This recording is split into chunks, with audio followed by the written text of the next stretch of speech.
শিক্ষার্থীবৃন্দ, আজকের অনলাইন ক্লাসে তোমাদেরকে স্বাগত জানাচ্ছি। আজ আমরা উচ্চ মাধ্যমিক হিসাব বিজ্ঞান দ্বিতীয় পত্রের ষষ্ঠ অধ্যায় থেকে কিছু গুরুত্বপূর্ণ অনুপাত নির্ণয় কৌশল নিয়ে তোমাদের সাথে আলোচনা করব। আজকের শিক্ষণফল তাই নির্ধারিত হয়েছে কতিপয় গুরুত্বপূর্ণ অনুপাত সংক্রান্ত সৃজনশীল প্রশ্নের সমাধান করতে পারবে। শিক্ষার্থীবৃন্দ, সৃজনশীল প্রশ্নের সমাধান করতে গেলে একটি সৃজনশীল প্রশ্নের প্রয়োজন হয়। সে কারণে আমি বোর্ডে একটি সৃজনশীল প্রশ্ন লিখে রেখেছি। তোমাদের জন্য আমার পরামর্শ হচ্ছে তোমরা প্রথমে এই সৃজনশীল প্রশ্নটা খাতায় লিখে নিবে এবং তারপর এটি সমাধান করার চেষ্টা করবে। তোমরা লক্ষ্য করো, লাবণ্য কোম্পানি লিমিটেড আর্থিক অবস্থার বিবরণী 31 ডিসেম্বর 2018। এইটাতে মূলধন ও দায়সমূহ রয়েছে। শেয়ার মূলধন 9 লক্ষ টাকা, সাধারণ সঞ্চিতি 1,50,000 টাকা, বকেয়া বেতন 80,000 টাকা, 12% ঋণপত্র 3 লক্ষ টাকা, প্রদেয় হিসাব 2,70,000 টাকা, মোট 17 লক্ষ টাকা। আর সম্পদ সমূহ রয়েছে মোট স্থায়ী সম্পদ 10 লক্ষ টাকা, মজুদ পণ্য 1,75,000 টাকা, প্রাপ্য হিসাব 3,93,750 টাকা এবং ব্যাংক জমা 1,31,250 টাকা। মোট সম্পদ রয়েছে 17 লক্ষ টাকা। এর নিচে দেখো একটি গুরুত্বপূর্ণ কথা রয়েছে, কোম্পানি বিক্রিত পণ্যের ব্যয়ের উপর 25% লাভে পণ্য বিক্রয় করে। এটি আমরা মনে রাখার চেষ্টা করব এবং এটা খেয়াল রাখবো। বছরে বিক্রয়ের পরিমাণ ছিল 19,68,750 টাকা।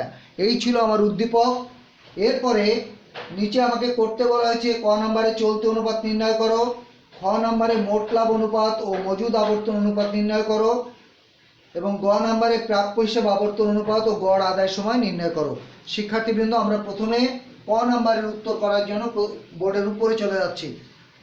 দেখো, ক নম্বরের উত্তর আমি সময় বাঁচানোর জন্য আগে থেকে একটু করে রেখেছি, আমি তোমাদের এটি বুঝিয়ে দিব। চলতি অনুপাত নির্ণয় করতে গেলে প্রথমে চলতি অনুপাতের ফর্মুলা আমাদের লিখতে হবে। আমাদের কিন্তু বইয়ের থেকে সকল অনুপাতগুলির ফর্মুলা এবং এর আদর্শ মান বা মান অনুপাত আমাদের কিন্তু আগে থেকে মুখস্থ করে রাখতে হবে।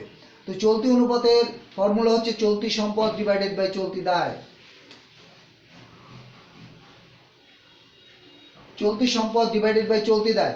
চলতি সম্পদকে চলতি দায় দ্বারা ভাগ করলে যে ভাগফল পাওয়া যায়, সেই ভাগফলের পরে অনুপাতের চিহ্ন দিয়ে এক লেখার সাথে সাথে চলতি অনুপাত নির্ণীত হয়।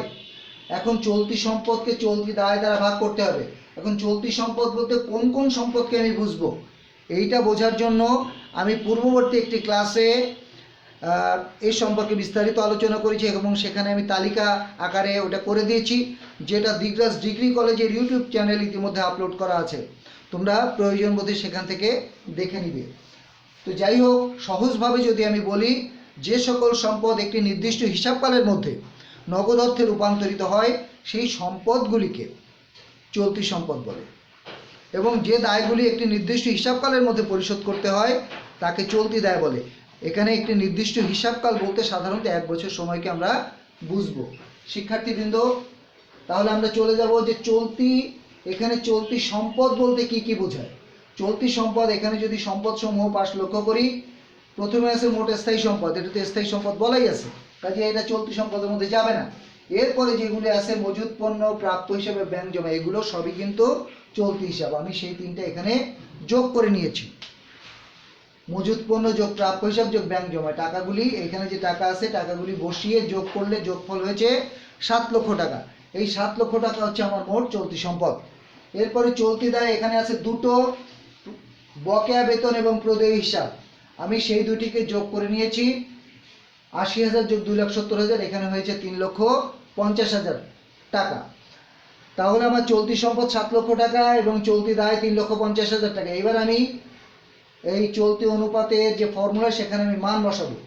তাই আমি লিখেছি অতএব চলতি অনুপাত সমান সমান এই 7 লক্ষ ভাগ 3,50,000। 7 লক্ষকে 3,50,000 দিয়ে ভাগ করলে ভাগফল হয় 2। এরপরে অনুপাতের চিহ্ন দিয়ে 1 লিখতে হবে। 2 এর পরে অনুপাতের চিহ্ন দিয়ে 1 লেখার সাথে সাথে চলতি অনুপাত নির্ণীত হবে। তাহলে এখানে আমার চলতি অনুপাত নির্ণীত হয়েছে 2:1। শিক্ষার্থীবৃন্দ, কখনো কখনো তোমাদের পরীক্ষায় এই প্রাপ্ত ফলাফলের উপর মন্তব্য করতে বলে, যদিও আজকে এটি আমাদের শিখন ফলের অন্তর্ভুক্ত নেই। তো তবুও এটা অত্যন্ত প্রাসঙ্গিক বলে আমি এটা সম্পর্কে একটু তোমাদের বলে দিব। যদি মন্তব্য করতে বলে তখন তোমার কিন্তু প্রত্যেকটি অনুপাতের যে আদর্শ মান রয়েছে, যে মান অনুপাত রয়েছে, সেটি তোমার জানা লাগবে এবং সেটির সাথে তুলনা করে তোমার মন্তব্য করতে হবে। এটিও বইয়ের মধ্যে আছে, বিস্তারিত দেওয়া আছে, লিস্ট আকারে দেওয়া আছে, তোমরা সেটি সেখান থেকে মুখস্থ করে ফেলবে। তো আমরা জানি যে চলতি অনুপাতের মান অনুপাত 2:1। এটা যদি মন্তব্য আমি লিখতে চাই তাহলে আমি নিচে মন্তব্য কথাটি লিখে এখান দিয়ে আমি মন্তব্য লিখব। মন্তব্য কি লিখব? এইটার মন্তব্য হবে, আমরা জানি চলতি অনুপাতের মান অনুপাত 2:1। এই প্রতিষ্ঠানের চলতি অনুপাত নির্ণীত হয়েছে 2:1। সুতরাং বলা যায় প্রতিষ্ঠানটির চলতি দায় পরিশোধ ক্ষমতা সন্তোষজনক। 1 টাকা দায়ের বিপরীতে 2 টাকার সম্পত্তি আছে, ফলে এরা সহজেই চলতি দায় পরিশোধ করতে পারবে। এই কথাটি লিখে দিলেই আমার কিন্তু হয়ে যাবে।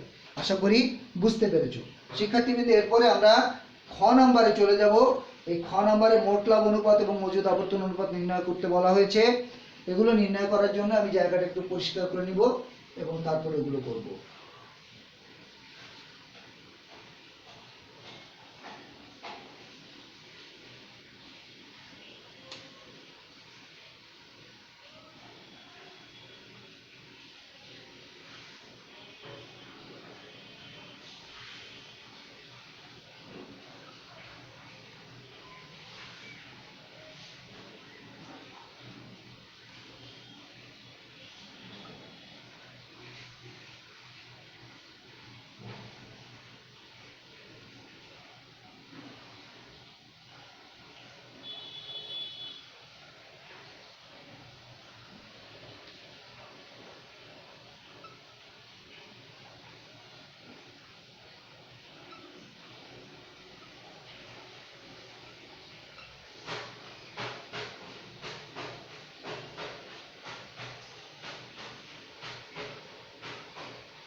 শিক্ষার্থীবৃন্দ লক্ষ্য করো যে আমার মোট লাভ অনুপাত নির্ণয় করতে গেলে এখানে মোট লাভকে নিট বিক্রয় দ্বারা ভাগ করে 100 দ্বারা গুণ করতে হবে।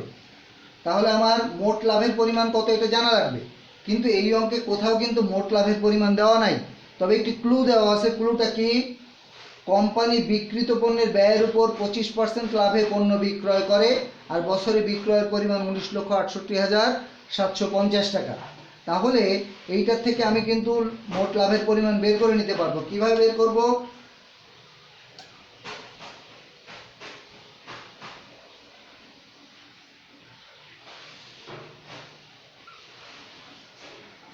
আমাদের লাভটা ধরা হয়েছে বিক্রিত পণ্যের ব্যয়ের উপর।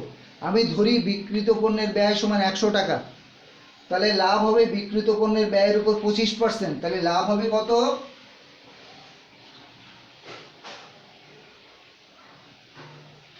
লাভ হবে তাহলে 100 টাকার 25% করলে 25 টাকা।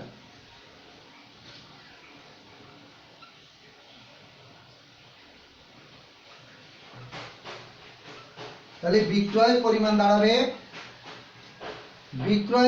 দাঁড়াবে কিন্তু 125 টাকা। বিক্রিত পণ্যের ব্যয় 100 টাকা, লাভ 25% মানে 25 টাকা। সুতরাং বিক্রয় মূল্য হবে 125 টাকা। বিক্রয় মূল্য 125 টাকা হলে লাভ 25 টাকা। বিক্রয় মূল্য 125 টাকা হলে লাভ 25 টাকা। তাহলে বিক্রয় মূল্য 19,68,750 টাকা হলে লাভ কত? বিক্রয় 19,68,750 টাকা হলে লাভ কত? এইটা আমি ঐকিক নিয়মে করেছি। ঐকিক নিয়মে করলে লাস্টে যে এরকম একটা ফিগার দাঁড়ায় সেই কাজটুকু আমি করেছি, করে আমি কিন্তু লাভটাকে বের করে নিলাম। এইবার নিট বিক্রয়।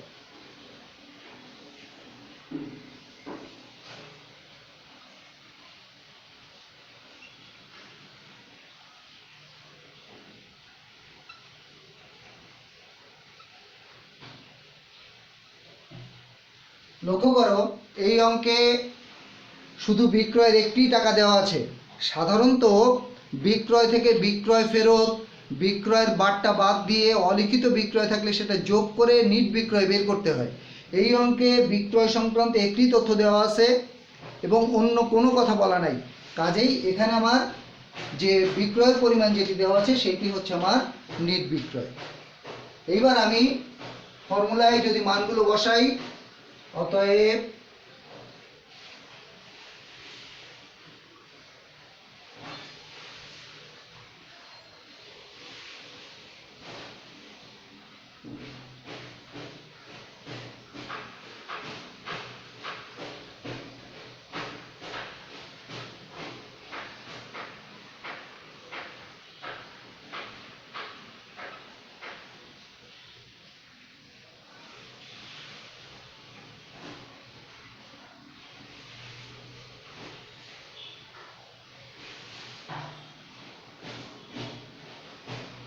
এটা করলে হবে, এটা কাটাকাটি যদি করি তাহলে এখানে হবে 20%।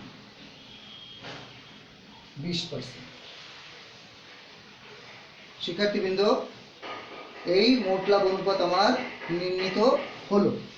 তাহলে আমরা দেখছি যে মোট লাভ অনুপাত নির্ণয় করার জন্য মোট লাভ ডিভাইডেড বাই নেট বিক্রয় গুণ 100, মোট লাভকে নেট বিক্রয় দ্বারা ভাগ করে 100 দ্বারা গুণ করব।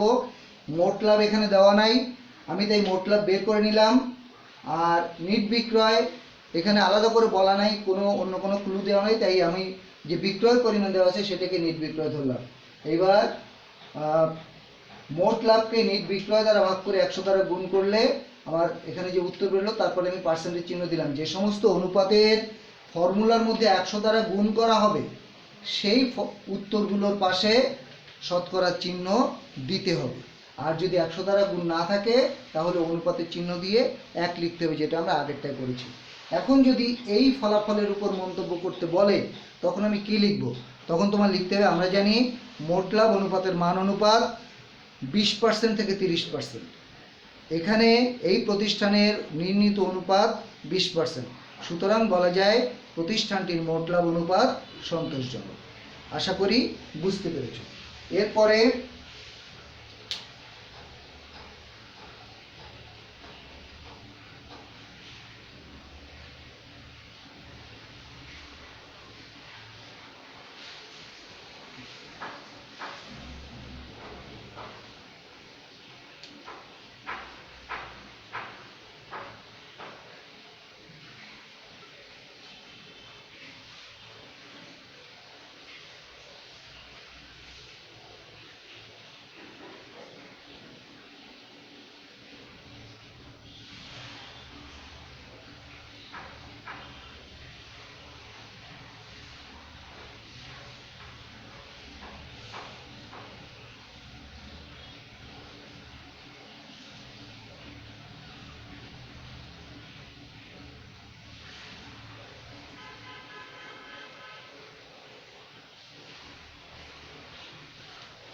দেখো, মজুদ আবর্তন অনুপাতের ফর্মুলা হচ্ছে বিক্রিত পণ্যের ব্যয় ডিভাইডেড বাই গড় মজুদ।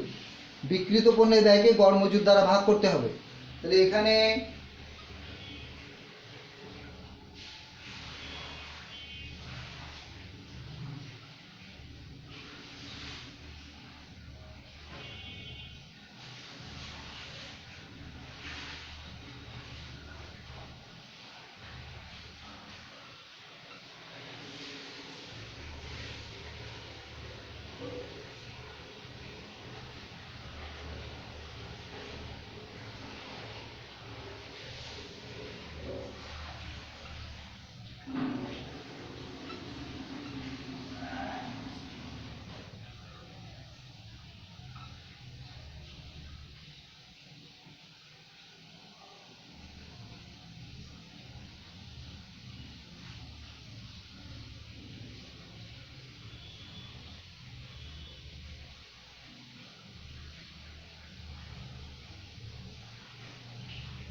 তাহলে আমার বিক্রিত পণ্যের ব্যয় বেরোলো 15,75,000।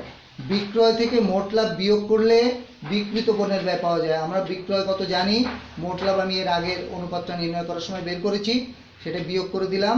দিলে আমার বিক্রিত পণ্যের ব্যয় হলো 15,75,000। আর গড় মজুদ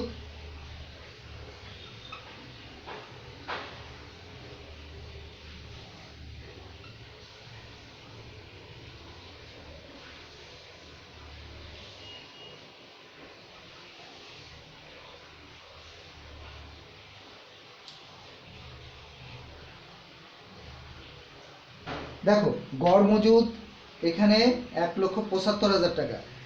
একটি কথা তোমাদের খেয়াল রাখতে হবে যে যে কোনো জিনিসের গড় যদি করতে হয় সেটা প্রারম্ভিক এবং সমাপনী দুইটা ফিগার থাকতে হবে। প্রারম্ভিক উদ্বৃত্ত এবং সমাপনী উদ্বৃত্ত যদি অঙ্কের মধ্যে দেওয়া থাকে তখন গড় মজুদ সমান আমি ওখানে বের করে নেব প্রারম্ভিক মজুদ যোগ সমাপনী মজুদ ভাগ 2। প্রারম্ভিক মজুদকে সমাপনী মজুদের সাথে যোগ করে 2 দিয়ে ভাগ করলে তখন গড় মজুদ পাওয়া যায়। এই অঙ্কে মজুদ পণ্য একটিই আছে, তাই আমি গড় মজুদ সমান ওই টাকাটি লিখেছি। যদি এরকম একটি ফিগার থাকে তখন গড় মজুদ যে ফিগারটা থাকবে ওইটাকে তুমি গড় মজুদ ধরে নিবে। এবার আমি যদি ফর্মুলায় মান বসাই তাহলে হবে কি, অতএব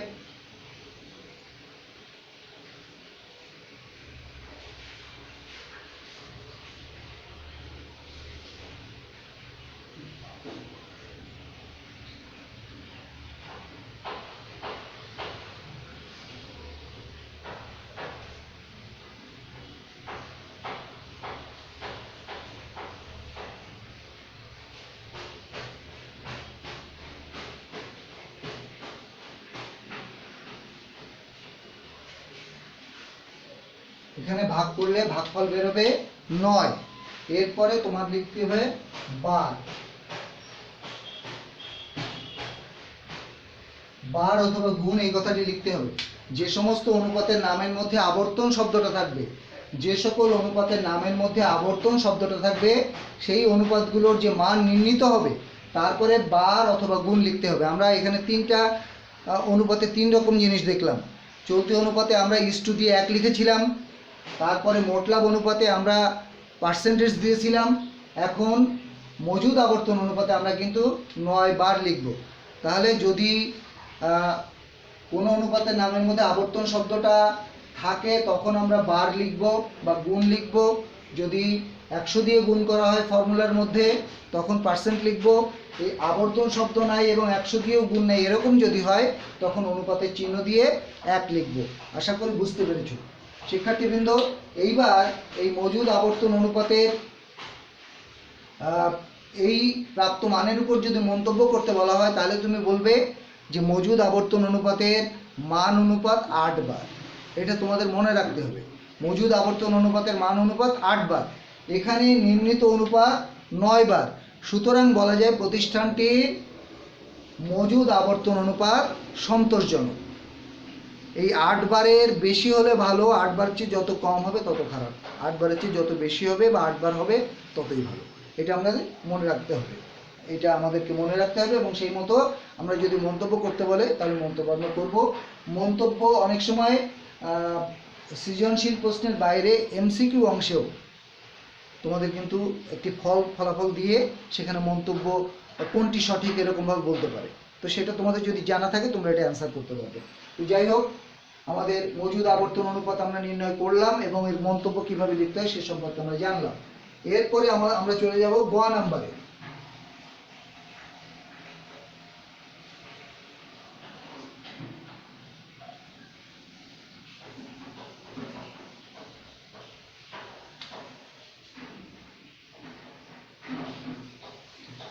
প্রাপ্য হিসাব আবর্তন অনুপাত।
শিক্ষার্থীবৃন্দ লক্ষ্য করো, প্রাপ্য হিসাব আবর্তন অনুপাত নির্ণয় করার জন্য আমার ফর্মুলা হচ্ছে নির্ধারে বিক্রয় ডিভাইডেড বাই গড় প্রাপ্য হিসাব। এই নির্ধারে বিক্রয় এই অঙ্কে আলাদা করে দেওয়া নাই। যদি কোনো অঙ্কে নির্ধারে বিক্রয় আলাদা করে দেওয়া না থাকে, সেক্ষেত্রে যে বিক্রয়ের পরিমাণ যেটি দেওয়া থাকবে সেটি আমাদেরকে নির্ধারে বিক্রয় হিসাবে ধরে নিতে হবে। আর গড় প্রাপ্য হিসাব আমি আগেই বলেছি, যখন কোনো কিছুর গড় প্রয়োজন হবে তখন দুটো ফিগার অবশ্যই থাকতে হবে। প্রারম্ভিক প্রাপ্য হিসাব এবং সমাপনী প্রাপ্য হিসাব যদি থাকতো তাহলে ওই দুইটাকে যোগ করে আমরা 2 দিয়ে ভাগ করে গড় বের করে নিতাম। এখানে যেহেতু একটি মাত্র প্রাপ্য হিসাব আছে, সেই জন্য এই ফিগারটাকে আমি গড় প্রাপ্য হিসাবে বিবেচনা করে আমার কিন্তু অঙ্ক করতে হবে। তাহলে প্রাপ্য হিসাব আবর্তন অনুপাত তাহলে হবে নির্ধারে বিক্রয় 19,68,750 এবং গড় প্রাপ্য হিসাব 3,93,750। এটাকে ভাগ করলে ভাগফল আসে 5। এখানে বার লিখতে হবে অথবা গুণ লিখতে হবে, আমি আগে বলেছি। তখন আমি বার অথবা গুণ লিখছি যখন অনুপাতের নামের মধ্যে আবর্তন শব্দটা থাকছে। আবর্তন শব্দ যদি কোনো অঙ্কের মধ্যে থাকে, এই শব্দটি থাকলে আমি তখন 5 বার বা 5 গুণ লিখব। আশা করি বুঝতে পেরেছো। এখন যদি এইটার উপর মন্তব্য করতে বলে, তাহলে এক্ষেত্রে তোমার কিন্তু মান অনুপাতের সাহায্য নিতে হবে। আমরা জানি যে এক্ষেত্রে যদি আমি অনুপাতের প্রাপ্ত ফলাফলের উপর মন্তব্য করি তাহলে আমি এইভাবে লিখব। আমরা জানি যে প্রাপ্য হিসাব আবর্তন অনুপাতের মান অনুপাত 4 থেকে 6 বার। এই প্রতিষ্ঠানের প্রাপ্য হিসাব আবর্তন অনুপাত নির্ণীত হয়েছে 5 বার। কাজেই বলা যায় প্রতিষ্ঠানটির প্রাপ্য হিসাব আবর্তন অনুপাত সন্তোষজনক। এই যে আমি মজুদ আবর্তন অনুপাত করলাম, প্রাপ্য হিসাব আবর্তন অনুপাত করলাম, এগুলো আসলে কি? মজুদ আবর্তন অনুপাত হচ্ছে আমরা বাইরে থেকে মাল কিনে মজুদ করি, এরপরে এই মালগুলো আমরা বিক্রয় করি। এইভাবে বছরের মধ্যে আমি কতবার মাল মজুদ করেছি এবং বিক্রয় করেছি। মাল কিনলাম, মজুদ করলাম, বিক্রয় করলাম, আবার কিনলাম, আবার মজুদ করলাম, আবার বিক্রয় করলাম। একটি বছরে এই প্রক্রিয়া কিন্তু চলতে থাকে।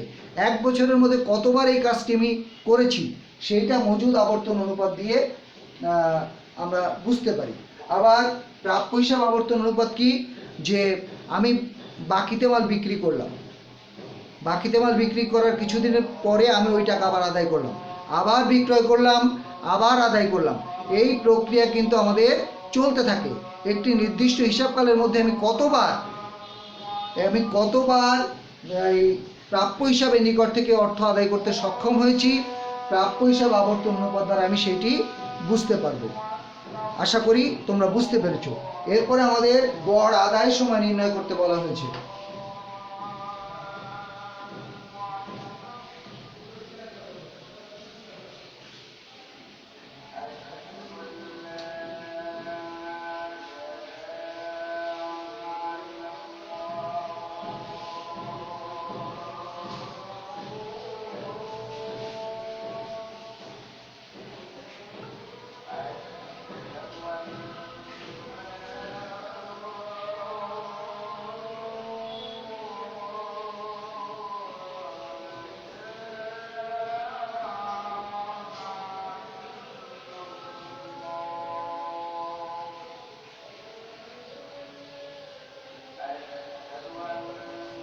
দেখো, আমি আগেই বলছি যে প্রাপ্য হিসাবের কাছে আমরা মাল বিক্রি করছি, আবার টাকা আদায় করছি, আবার বিক্রি করছি, আবার টাকা আদায় করছি। এই প্রক্রিয়া তো আমাদের চলতে থাকবে। তো একটি বছর মানে 365 দিন। 365 দিনের মধ্যে এই ঘটনা কতবার ঘটেছে আমরা দেখেছি যে প্রাপ্য হিসাব আবর্তন অনুপাত আমরা পেয়েছি 5 বার। তাহলে এই 5 বার আমি এইভাবে টাকা আদায় করেছি। তাহলে এই 365 দিনের মধ্যে আমি কতদিন পর প্রাপ্য হিসাবের টাকা আদায় করেছি সেটি হচ্ছে গড় আদায়ের সময়। তাহলে আমি কি করব এখন, 365 দিন ডিভাইডেড বাই 5 বার। আমার প্রাপ্য হিসাব আবর্তন অনুপাত নির্ণয় করেছি আমি 5 বার। তাহলে 365 দিনকে 5 বার দিয়ে যদি ভাগ করি এখানে বেরোবে 73 দিন। তাহলে আমি বুঝলাম যে এই প্রতিষ্ঠান 73 দিন পর পর তাদের প্রাপ্য হিসেবে নিকট থেকে অর্থ আদায় করতে সক্ষম হয়েছে। শিক্ষার্থীবৃন্দ, এইবার এই প্রাপ্ত ফলাফলের উপর যদি মন্তব্য করতে বলা হয় গড় আদায় সময় ভালো না খারাপ, তাহলে আমি কিভাবে বলবো? এই গড় আদায় সময়েরও মান অনুপাত আছে। আমি জানি গড় আদায় সময়ের মান অনুপাত 60 থেকে 90 দিন, এদের অনুপাত হয়েছে 73 দিন। তাহলে আমি লিখবো, আমরা জানি যে গড় আদায় সময়ের মান অনুপাত 60 থেকে 90 দিন। এই প্রতিষ্ঠানের গড় আদায় সময় নির্ণীত হয়েছে 73 দিন। সুতরাং বলা যায় প্রতিষ্ঠানের গড় আদায় সময় সন্তোষজনক, অথবা আমি বলতে পারি প্রতিষ্ঠানের বিক্রয় ব্যবস্থাপনা অত্যন্ত দক্ষতার সাথে তাদের কার্য পরিচালনা করছেন, বা বিক্রয় ব্যবস্থাপকগণ যথেষ্ট দক্ষ, এরকম একটি কথা আমি কিন্তু লিখে দিতে পারি। তো যাই হোক, আশা করি তোমরা মন্তব্য সহ এই অনুপাতগুলি এবং এই গড় আদায় সময় সম্পর্কে তোমাদের একটি সুস্পষ্ট ধারণা তোমরা পেয়েছো। শিক্ষার্থীবৃন্দ, আজকের ক্লাস আমাদের এই পর্যন্তই ছিল। পরবর্তীতে নতুন কোনো সমস্যা নিয়ে আবার তোমাদের সাথে দেখা হবে। ততদিন পর্যন্ত তোমরা সবাই বাড়িতে থাকো, ভালো থাকো, সুস্থ থাকো, এবং তোমাদের যে ব্যক্তিগত অধ্যয়ন অনুশীলন, যে ব্যক্তিগত পড়াশোনা, সেটিকে কিন্তু তোমরা অবশ্যই সচল রাখবে। তোমাদের সকলের মঙ্গল হোক, এই প্রত্যাশা রেখে আজকের মতো বিদায় চাইছি। ধন্যবাদ সকলকে।